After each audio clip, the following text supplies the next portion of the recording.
So these are essentially Dart's versions of arrays, which are an ordered list of items. And that's probably the most important thing to remember, is that when you're using a list object inside of Dart, you want to make sure that the items inside of it, their order is important. So what comes at the beginning of the list matters versus what comes at the end. If the order is not so important, then you may want to think about using maps or sets, which we'll discuss in later lectures.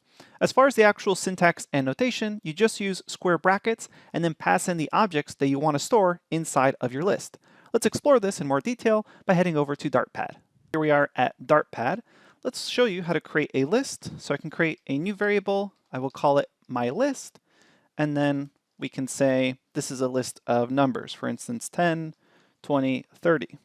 Or I could create a list of letters. So for example, I can say my list is equal to 10, or actually letters. So let's say A, B, and C. Maybe add a few more. Let's go D and E as well.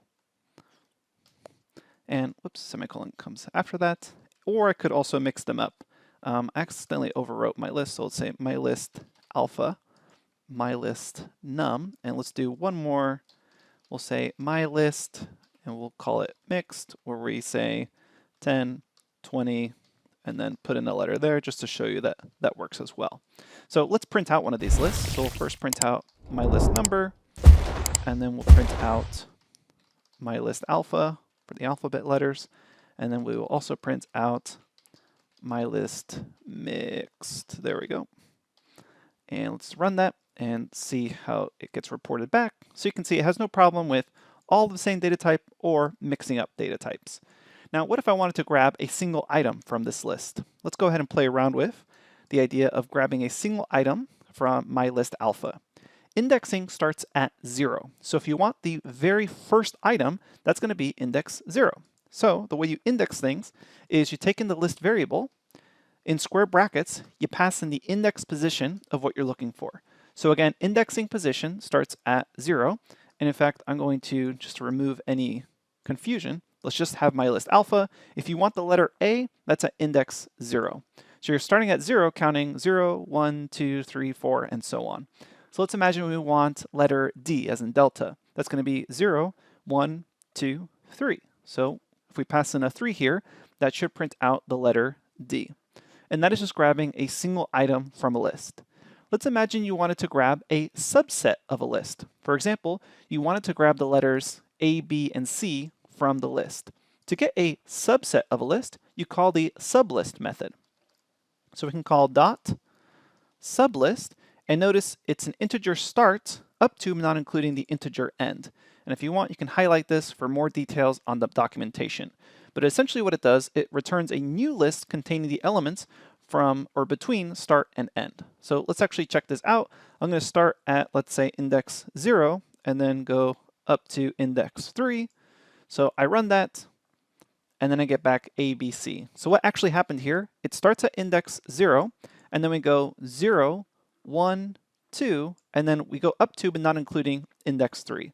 So think of the first item or index position as being inclusive, and the second one as being exclusive. So it includes the index position at the start, 0, but doesn't include the item at index 3, which was D, or D for delta. So that's how we get back the list A, B, C. So that's the sublist, or grabbing a slice of the list, if you will. You can also check the length of a list by simply calling length, and then hitting run here, and then you get back 5 items in that list.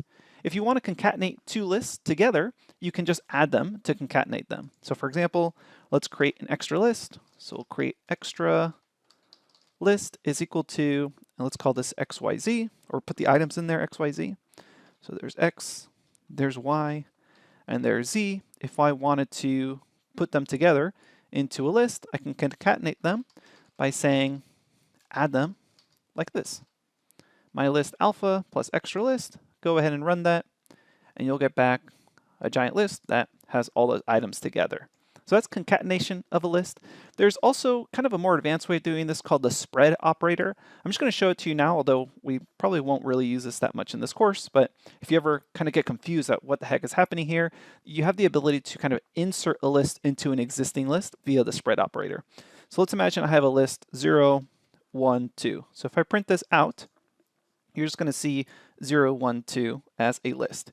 If you wanted to then insert this list, this extra list, into this one, what you could do instead of concatenate them with plus is say comma, and then it's dot, dot, dot, and you pass in the name of that list. And this is known as the spread operator. It's not something we use a lot, but I do want you to be aware of it in case you see it. It can be quite confusing if you've never seen a spread operator before. So run this, and you're going to see 0, 1, 2, X, Y, Z. All right, so that's kind of a way of quickly building a list using the contents of another list. Main things to take away here is you grab an item from a list using that square bracket notation. So I'll just show it to you one more time, since this is something you are going to use a lot. So again, you say my list alpha.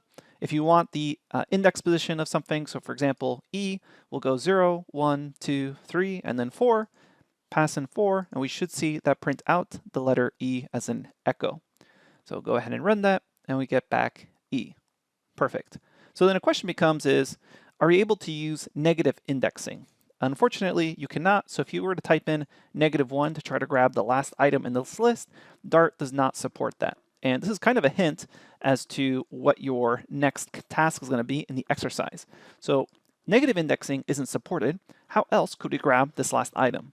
We're going to do that and cover it in your exercise in the next lecture. I'll see you there. And see if you, so here we are. The exercise for this particular task is to show me 2 different ways of grabbing the last item in the list. In the previous lecture, we saw that negative indexing didn't work. So now it's up to you to figure out, maybe via Google search or searching the documentation, what are at least 2 different ways that I could grab the last item in this list, that is E. All right, go ahead and attempt that on your own. I'll start the solution right now in 3, 2, 1. Okay, so what are possible solutions? Well, there's actually an attribute for the last item in a list. So I can say print, and then say my list, and call last, and that's going to get you the last item in the list. Notice you can also say last index of, and there's last index where, etc. But if I just want the last item in a list, I just need to say print my list.last, and it will print out the last item that is stored in that list. In this case, it's echo. What is probably a more useful thing to remember, though, is you do have that length attribute, which means you can use that to grab very particular elements from a list. So I can say my list, and then I can pass in the length of that list. But remember, because indexing starts at 0, the last item in a list is going to be at the length of the list minus 1. So again, think about that for a second in case you're confused about why we're doing the -1. If you had a list of 2 items, then the length of that list would be 2. But because indexing starts at 0, the last item would be at indexed 1, which is the same as 2 minus 1. So it's always going to be the length of the list minus 1 is the index position of the last item in the list. So if you run this as well, that will also get you back E, in that case, the last item in the list. Okay, a couple of different ways you could do that as well, but here are probably the 2 main ones that you should know. We'll see you at the next lecture.